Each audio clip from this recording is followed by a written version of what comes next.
Welcome to the session. In this session, we are going to talk about sexual reproduction in animals.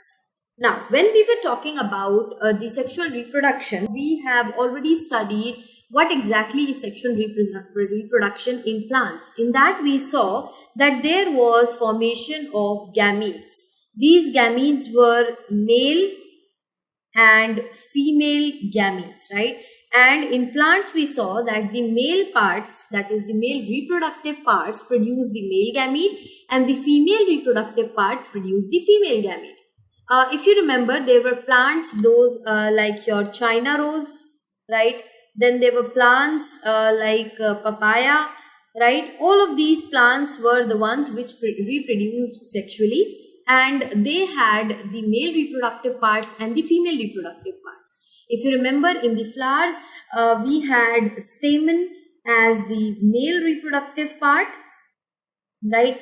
As the male reproductive part, which produced male gamete, right? And we had pistil as the female reproductive part, right? Which produced egg, or we called it as female gamete, right? So also, what else we saw, that in the sexual reproduction, what was happening, that there was a fusion of male and female gamete, right? What did it produce? It produced one cell that was called as the zygote, and the reproduction started from that. So such kind of reproduction where the fusion of male and female gamete takes place is called as the sexual reproduction. This was something which we saw in the plants. Similar is the case with the animals also. In animals also, we have male reproductive parts and we have female reproductive parts. The difference between the plants and animals is that we have a whole organism which is completely male or a female, right? So there are, if we take an example from our daily life, so there are male dogs, there are female dogs. We have male elephants, female elephants. If we think in human beings, we have man and we have women. We have men and we have women. The reason is that men have male reproductive parts, whereas females, that is the women, have the female reproductive part. Here also, the males of a particular species produce male gametes and females produce the female gamete. So in sexual reproduction, what exactly happens is that the male and female gamete fuse together to form the zygote. And the reproduction which starts from the fusion of male and female gamete is called as the sexual reproduction, right? So like I said, there is the formation of two different types of gamete in this kind of reproduction. When we say that there are two gametes that are being produced and there are two different reproductive organs, we are talking about the male reproductive organs and the female reproductive organs. Now, we are going to talk about male reproductive organs in human beings in detail, right? So, the diagram that you are able to see over here is the detailed structure of your male reproductive organ in your human beings, right? What we are going to study is what are the different parts of your male reproductive organs, what are their importance, and why are we talking about the male reproductive organ in human beings is because we need to understand from where do the male gamete is produced, right? So first of all, if we look at the diagram, there are three main parts. First, we have the sperm duct. This is the sperm duct. Then we have the penis, and then we have the testis. So these are the three important parts of the male reproductive organs, right? So what is the importance of all these three parts? Let's understand that. First of all, the testes are, as you can see, there are two pairs. There are one pair of testes. That means total how many? There are two. Right, so over here you can see these are the testes that we are talking about. This testis is the one which will help in production of male gametes, right? So what do? They produce male gametes called as the sperm. So male gametes are called as the sperm in the case of your animals, right? So testis is the one which produces the male gametes. Also, in your further classes, you will study that testis is the one which produces, right? It produces male hormones also, right? You will study about this in detail further. But for now, it is important for us to understand that this is the organ which produces male gamete called as the sperm, right? So, as we've seen that testis produces male gamete which is called as the sperm, and in the production is in millions, right? So millions of sperms are produced by the testis, right? Then this is your first organ. Then the second organ is a pair of sperm ducts, right? So you can see this ducts are your tube-like structures, right? And then the third part is the penis, right? So what is the third part? This is the third part. Now we were talking about that the testis produces the male gamete called as the sperm. So let's understand that what is the structure of the sperm.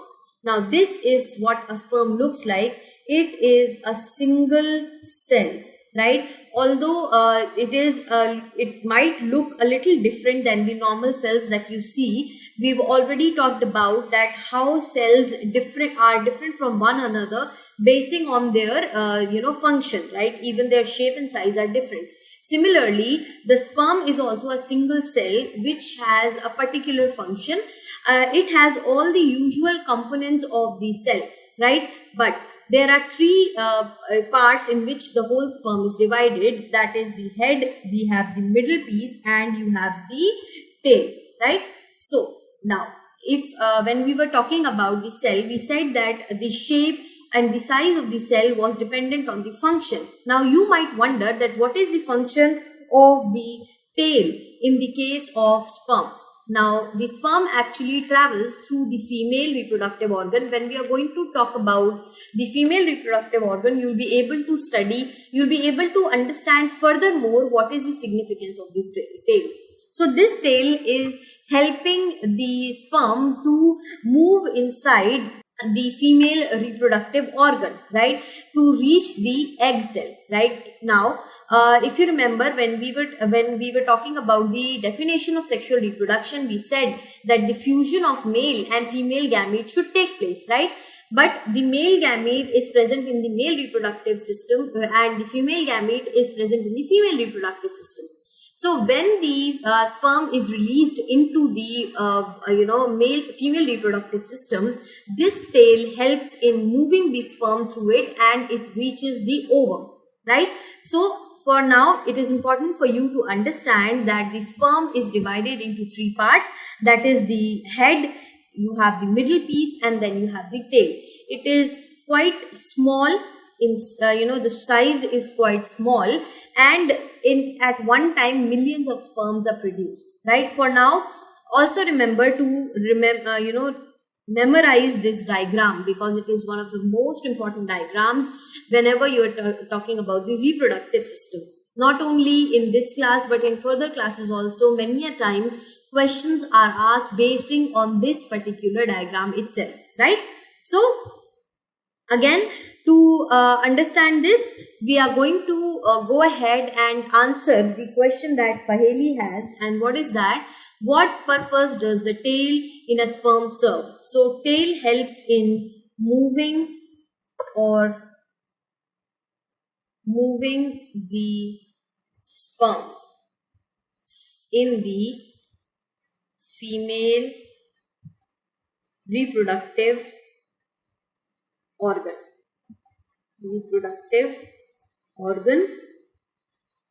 To reach female gamete, right?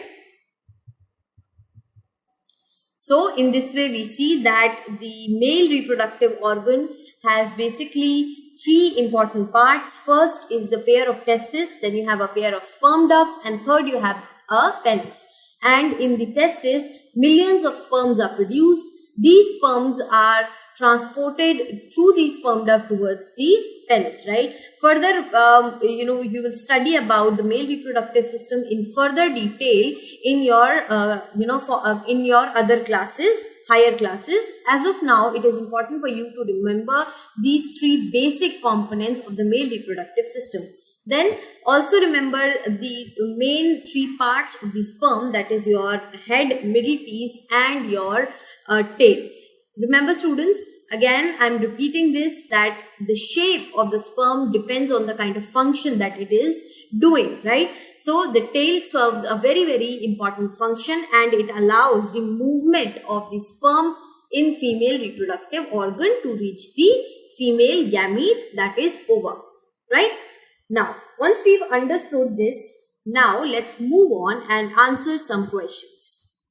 Now, subscribe to Bright Tutee course at ₹1 per day only. Download Bright Tutee app from Play Store and get the online courses prepared by competent and experienced teachers for different education boards of classes 6 to 10. Bright Tutee courses are available for the subjects of Math, Science, Social Science, English and Hindi in English and Hindi medium.